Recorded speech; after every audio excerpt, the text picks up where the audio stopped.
Hey everybody, happy Wednesday. Luna is here with me today at the office, and so she's making an appearance in our video. I don't know if she'll be as good without Derek holding a cookie behind the scenes, but we're here to talk with you about playfulness. I confess that one of my favorite shows to watch our British baking show, the British Baking Show. And I just learned recently that there is a junior British baking show, and the junior British baking show is children. And I'm not sure what their age range is. It seems to be like, I don't know, 8 was one young contestant to 16 maybe, or whatever, in the version that I watched. But what I love about the kids in the British baking show is that as they are cooking, they are really playful. They care deeply about what they are doing, and they want to produce something that's good and edible. But you know, when the judges come and say, "What are you doing?" They're like, "Well, I'm trying this and I'm trying that." And the judges say, "Have you ever tried that before?" And they go, "No, but that's okay. We'll see what happens." Or one time, one contestant was planning on putting in a teaspoon of cinnamon, and instead of a teaspoon, he dumped in, a quarter cup or something like that. And then when the judges said, "Oh, are you going to start over?" he was like, "Nah, we'll just see how it turns out." So I loved that attitude that they carried into the British baking show, and their willingness to be playful and not to have so much stake in the exact right outcome.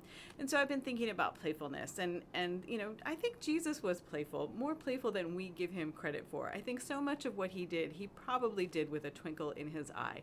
When you think about some of the metaphors that he has given us, thinking about the one about, remove the stick from your own eye before trying to remove the speck from your neighbor's eye. And when I think about that image of, a person with a big old stick in their eye, I think he meant that to be funny, and he was trying to come up with playful images that people would remember.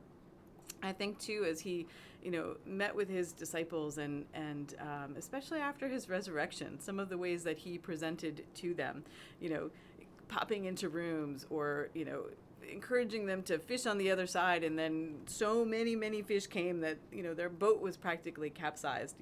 Was he messing with them? I think he might have been.